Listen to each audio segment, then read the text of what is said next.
So welcome everybody. Let me mute this real quick.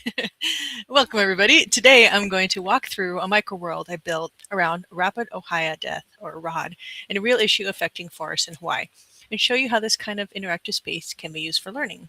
So join me as I turn real world problems into interactive worlds. So next stream I'll be building one from scratch so you can see the full process. This micro world was originally built for STEMworks conference in Oahu back in 2025, and I've continued building more of these micro worlds so more educators, builders, and creators like you can hopefully learn from them and get inspired to use them in your classrooms, workshops, or just build some for fun. So I've spent over the last 20 years teaching visual arts, digital arts, and STEM, and this is where I love playing now. So let's dive on in. So again, like I was saying, this world, I'm going to just first start with a little walkthrough and then show you where the whole process for it. So right now, this is, I basically built this to showcase to teachers and everybody how you can use these worlds to talk about any kind of topic that you want and also make it standards aligned. So right now, as you walk in, this is supposed to emulate kind of like a ʻŌhiʻa forest that's has been affected by ROD, or rapid Ohio death. And as you can see, it is the trees are dead, unfortunately, which is super sad, and it's a real problem. So what I wanted to do is showcase the process for that and kind of use this space to show teachers again, hey, you can pick whatever topic you want and you can have the students storyboard, plan out, create objects using all the like 3D tools that I talk about on this channel, like Meshi, like Blender, in-world prompted, and I have done all of that within here. So, or free sources like Polypizza and stuff like that. So let's walk on in. So right now, when you first spawn into this, you're in the forest is dead, and then you kind of walk over here, and you come upon two paths. And as you can see over here, I added a little sign, and it says, please brush your shoes before you hike. So this is actually taken from a website that actually, this is actually what the boot washing stations actually look like. And I created a 3D model in Meshi out of it. And what happens is if by washing your feet, and I mean, not your feet, your shoes, it actually helps prevent the spread of ROD.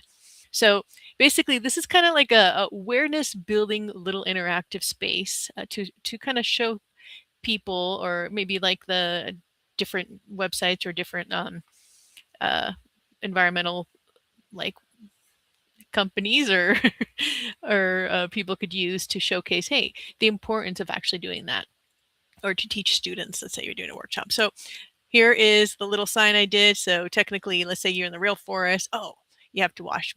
Make sure you clean your shoes. The little sprayer is right there. You can even check it out. So what I did is within there, this part was created in Meshi right here. And these two little walkways are supposed to emulate. Okay, so if you wash your boots, you walk this way and look, it's green. And that's supposed to kind of like symbolize, yeah, you did the right thing. And now you can look at the beautiful forest that has been protected because you washed your boots. So, and these were modeled again in Meshi as well. So let's check out the other path. Let's say you were naughty and did not listen, and or weren't aware of the fact of the importance of washing your shoes. And you go, hey, I'm just going to walk down this other path and forget it. And here you walk down the path and it's red. Should tell you, hey, wait a minute, something's wrong. And here's a little sign that I added. It says, hey, go wash your shoes, keep our forest healthy, go back and check out the boot washing station. Mahalo. So yeah, this is a really simple little micro world, and I kind of kept it really simple. The whole point is to be able to build this out, let's say in 1 or 2 sessions, and through storyboarding, planning. A lot of this stuff can be done rather quickly, but I just wanted to create little sample worlds in order to showcase teachers, hey, this is what's possible, and it's really easy to build within here. If you watch my previous videos, Hyperfy itself, open source game engine, you just drag and drop GLBs in here and start building. So this item here is actually AI prompted in world. So I think this one is connected to the generator. I'm not sure if it is. Let's check it out. So in order to AI prompt, all you have to do is create, let's say, a rabbit. This one is actually not. So I can show you in another world to show you how that process is like. But this part right here, this little walkway, is actually AI generated within Hyperfy, which is really cool. So you can use a variety of different tools, especially if you have like if you want to do introductory to virtual world or using these interactive spaces for project-based learning. It's a really fun, super flexible environment. And again, this is just a simple example of that. So let me kind of walk you through kind of the presentation aspect of it here. Let me find, this is like my PDF for a 2-day workshop. I'll show you the little part, which is what we're kind of talking about right now. So the whole point of this part is to do like an AI STEM challenge world building time. And again, this is to demonstrate to the educators how you can use this. So the whole idea is the challenge innovation outcome framework. And use Ulu cards are, it's a really cool thing done by STEMworks, and it kind of highlights different, you can see right here, the core values that you want the group to work on. So kind of like taking both the see it, plan it, build it, or the challenge innovation outcome framework and using Ulu cards and creating these worlds out of that. I'll talk about this other little micro world I did another time and the process for that. But right now, let's head over to this one right here. So let me zoom in a little bit so you guys can see a little bit better. Move this over.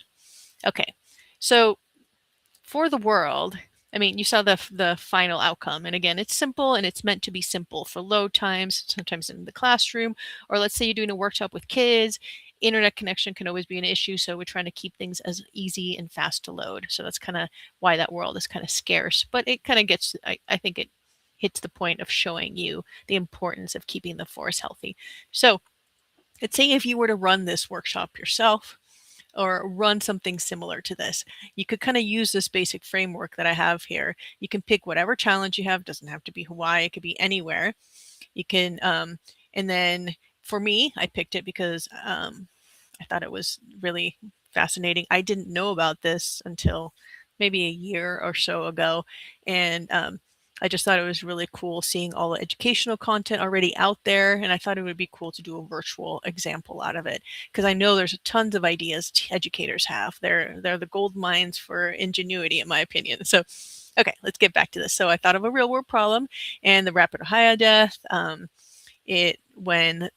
It's really sad because when these trees decline, a lot of the forest bird are affected by it, like the ʻŌhiʻi, the papane, and all the different birds depend on this for their ecosystem. So I thought it was a really cool micro world idea to build, to show you can talk about so many different things. You can talk about forest health. You can talk about the effects of humans, because obviously we walk around and we can spread it, which is why the whole idea of the innovation came. It's already being done. So how can you showcase this within the virtual world and then share it to the larger community? Let's say you have like a little kiosk and you can have a bunch of tourists looking at this, like, hey, walk around and be like, oh, well, remember, if you have like a little family and have the kids play on this and remind their parent, hey, we have to make sure to use the boot washing station. I don't know. Here, I'm just kind of rambling a little bit, but hopefully you understand what I'm talking about. So right here, the innovation is, as you guys saw, build a simple virtual space in Hyperfy, which I showed you already, where the students clean their boots before entering. And again, it's not super interactive. You're not actually cleaning it, but it's there and it's actually a representation of the real item. And the goal is to explore how small actions could help protect the forest. And the boot washing stations help stop the spread of these rapid ʻŌhiʻa death by letting hikers brush off soil and spray their shoes with alcohol to kill harmful fungal spores before they hit the trail. So again, the outcome is the impact and change your solution would have is students will leave with a clear understanding of how their actions affect forests, and collaboration supports environmental care. So I know I'm throwing a lot of things at you, but yeah, this is my simple little micro world example of just that. I'm gonna dive in. So a little more detail. Let me open up a couple things just to give a little bit of a background. So right now, here is, let's check out the code behind that. So like I was saying, if you've looked at my previous videos, you know that how to AI prompt is really simple. This one I haven't connected the API to it, so you can't do it in world. But you can check out the actual, if you were to prompt this, you do slash a cobblestone path that lights up when you affecting section.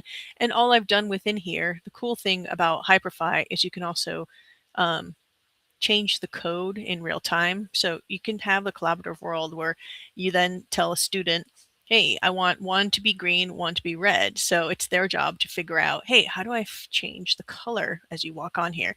So um, I always look at like how you can implement different learnable or teachable moments here. So you can grab this code if you're not sure what's going on, grab the code, bring it into Claude or something, and ask it, hey, I want to figure out where in the code the color of this cobblestone is set and change it. And that's exactly what I did. So I grabbed the code, and I love to like prompt in here in particular because it's a really fun way to learn what the code and actually be able to manipulate it. So yeah, let me check out and make sure that my stream is actually going on. Oh, wow, it's only been 11 minutes. Okay, let me show you guys another little thing. I haven't, let me turn it back on. So another thing that I'm going to be doing a little live stream on is all the amazing hypes. So a hype is the file format. Like whenever you drag anything into Hyperfy, it becomes a hype. And these are shareable files. So if I want to share this cobblestone, you just click here and download it. And it becomes like, oh, it doesn't show it up here. Let me see if you guys can see it. No, it's not. It's, yeah. Basically, like it's a file format that you can then, I can bring that cobblestone here. Look, I can drag it back in, and here it is again. So there's the cobblestone path that I just dragged and dropped that hype. So I know this is, I'm throwing a little bit at you guys, but I just wanted to give a nice little overview of the fact that there's all these free hypes.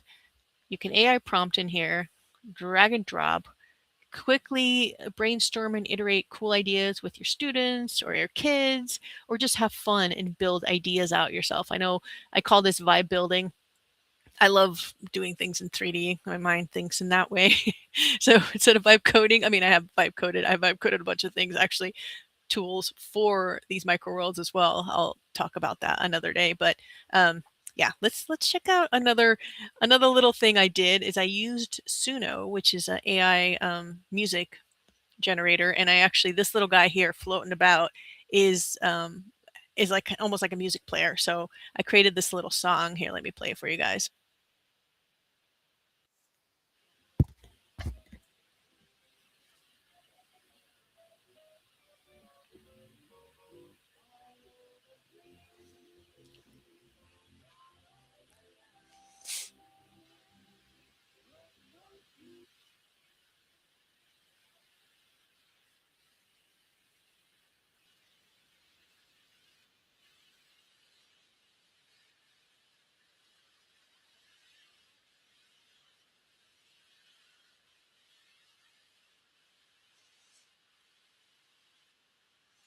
So it's kind of like a Hawaiian-based song talking about rapid Ohio death, saying, "Hey, be sure to wash your shoes, help stop the spread." And again, all of these different elements you can easily add into this and create. And if you're working with, say, with if you're a parent, have younger kids, you can do a lot of like the more of the heavy lifting, which isn't really very technical. The Hyperfy worlds itself, you can here. Let me mute this because it's going to be hard to hear. The Hyperfi worlds itself, you can either do self-hosting, or if you do I get them hosted through Hyperworld. That hosts only $5 a month. I think it's a great deal. But yeah, that's what I use. I have, you can check out, I have, let me see if it's gonna, sometimes it's like a little buggy. No.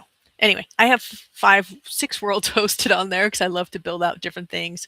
But yeah, so I'm going to show you just a little more background. So in case you want to see how I did this right here, let's jump into Meshy for a second and I can show you guys that.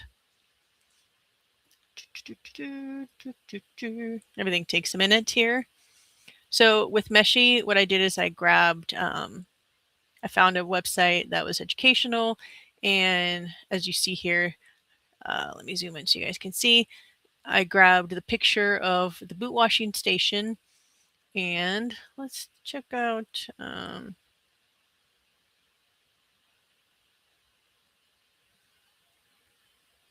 Let's go to workspace.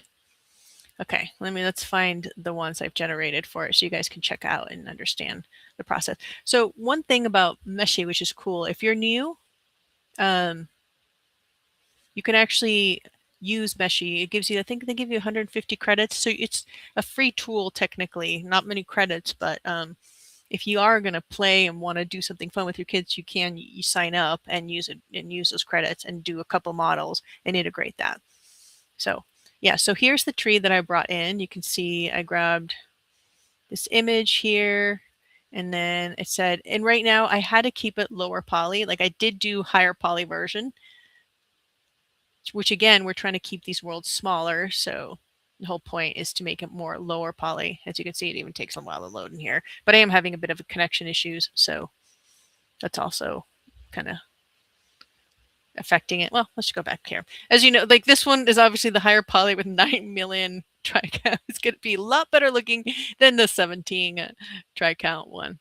Okay, so I created these. Oh, there it is. Look how pretty that looks. It just looks really nice, but it's kind of giving me issues. My internet connection is like, I think I'm kind of pushing it. I have way too many things open. So I went in there. Oh, I wanted to show the boot washing station. Well, maybe another time I'll go more in depth. What I plan on doing is picking different topics and doing longer live streams, kind of like building micro world and also using some of the tools I built. Like here, let me show you guys. I did like a standards aligned world building, idea generating vibe coded thing that I will show you guys. Just, oh, seems like Replic's having some issues. I guess whenever I go live stream, everything stops working. I don't know how many of you guys have tried live streaming, but here it is, standards world. Let me open it up real quick and show you guys, and then we'll call today's session a wrap after that. Might take a minute to load. I'll let it do its loading. But these flowers here that you see, these were all hypes that I grabbed from other people that have generated. And that music little guy. And the cool thing about him is, look, he follows you everywhere. So wherever you go, he'll follow you with that song. And again, I muted it. So here is my little standards aligned thing, and I'll do a cool. So this is something I built for educators and to use. So the cool thing is this vibe coded with Replit, which is really fun and easy to use. You can choose whatever grade level. You can choose what standards. I've actually uploaded some standards and say environmental modification. You can choose an ULU card. Like let's say you want to focus on creativity. Let's do learning new tech, which is definitely, this is what it's about. And then you can choose, let's say you have only one class. Let me just say 2 classes. A lot of times it's really hard. I mean, any person who has been an educator in after school, in school, visual arts centers, which I've done all of the above, usually a class of 50 minutes, you have about 30 minutes of real time. So I think this should probably be a little less even for 2 classes, but all you have to do is then generate ideas, and it'll create like a PDF lesson plan and give you like kind of the starting point of what you can use in your classroom to start building these like micro worlds. So as it does that, we'll let it do its thing and we'll go back in here real quick.